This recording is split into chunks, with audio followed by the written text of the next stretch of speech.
Chapter 2. The Anatomy of a Marriage. First person, cold and analytical, rewritten with Liana Thorne. People like to believe marriages end in a single moment. A slammed door, a shouted confession, a suitcase dragged across a polished floor. Ours did not end that way. Ours ended quietly, like a flame smothered under glass. No smoke, no sound.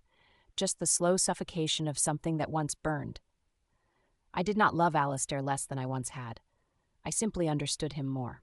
Understanding is far more lethal than heartbreak. The morning after Daniel's graduation, I woke before Alistair.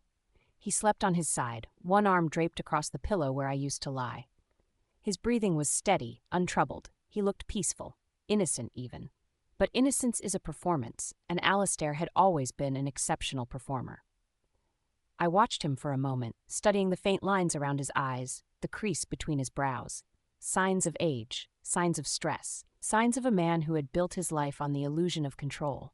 He believed he controlled me. That was his first mistake. I left the bedroom quietly and went to the kitchen. The housekeeper had not yet arrived, so the room was silent. I made coffee, sat at the marble island, and opened my notebook. Not the digital one, the physical one, the one Alistair didn't know existed. At the top of the page, I wrote a single sentence. Phase 1, establish the narrative. A disappearance is not merely an absence. It is a story, and stories require structure. I listed the components. Emotional withdrawal, financial irregularities, uncharacteristic behavior, apparent distress, a final sighting, a plausible trigger.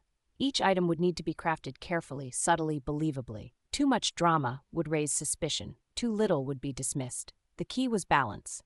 I had always been good at balance. Alistair entered the kitchen 20 minutes later, wearing his robe, rubbing sleep from his eyes. He smiled when he saw me, a soft, practiced smile that had charmed investors, journalists, and lovers alike. "Morning," he said, leaning down to kiss my cheek. I allowed it. There was no reason not to. "Morning," I replied. He poured himself coffee and scrolled through his phone. His expression shifted, a small, involuntary smile. A message from her, no doubt. He angled the screen away from me as if I cared enough to look. He believed secrecy protected him. In reality, it revealed him. "Are you all right?" he asked suddenly, glancing up. "Yes," I said.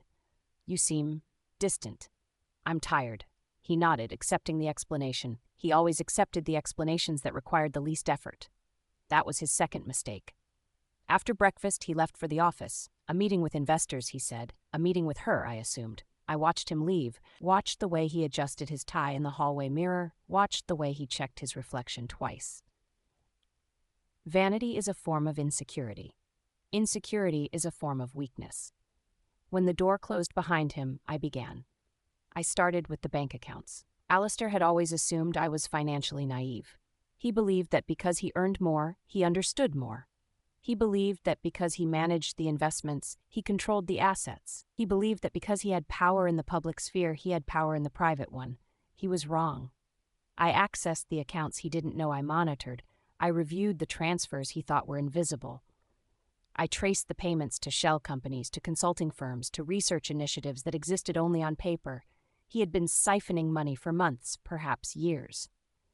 Useful. I printed statements, highlighted patterns, annotated discrepancies, not to confront him, but to build a foundation, a narrative, a motive. A woman preparing to expose her husband's financial misconduct is a woman with something to fear. A woman with something to fear is a woman who becomes a victim, or in this case, a missing person. Next, I turned to digital traces. I logged into my email and sent myself a series of messages, vague, emotional, suggestive of distress. I saved drafts of unsent letters. I searched for terms like missing persons, legal separation, financial abuse, infidelity, and escape. I cleared the history selectively, leaving behind only what I wanted to find. People believe digital footprints are accidental. They are not. They are curated. I curated mine with precision. By midday, I had completed the first layer of the narrative, the emotional layer, the financial layer, the digital layer. Now I needed the behavioral layer. I left the house and walked to Hyde Park. I sat on a bench near the Serpentine, watching the water ripple under the breeze. I took out my notebook and wrote a few lines, fragmented thoughts, ambiguous phrases, the kind of entries that could be interpreted as melancholy or reflective or troubled. I tore out the page, folded it neatly, and placed it in my pocket. It would be found later. Not by accident. When I returned home, the housekeeper was cleaning the sitting room. She greeted me warmly. I greeted her back. I asked her how her weekend had been. She told me about her grandchildren. I listened. I asked questions. I made sure she remembered the conversation. Witnesses are important. Not for what they see, for what they believe they see. Alistair returned home early that evening. He was in a good mood. Too good. He kissed me again, poured himself a drink, and told me about his day. I listened. I nodded. I asked the right questions. I played the role he expected me to play. He did not notice the slight shift in my tone, the faint distance in my eyes, the subtle coolness in my voice. He noticed only what affected him directly. That was his third mistake. After dinner, he suggested we watch a film. I agreed. He chose something forgettable. He fell asleep halfway through, his head resting against the back of the sofa, his breathing deep and even. I watched him sleep, not with affection, with assessment. A man who sleeps easily is a man who believes he is safe. He was not safe. Later that night, when he was in bed, I went to my study again. I opened the drawer where I kept the notebook. I reviewed the notes from the day. I refined them, expanded them, structured them. Phase 1 was nearly complete, but there was one more element I needed. A trigger, a moment that would make my disappearance plausible, believable. I considered several options: an argument, a revelation, a financial discovery. But arguments are messy. Revelations are unpredictable. Financial discoveries leave too much room for interpretation. I needed something cleaner, something quieter, something that would not require his participation, something that would allow me to vanish without a trace and leave him holding the consequences. I closed the notebook. The trigger would come soon enough. I would create it.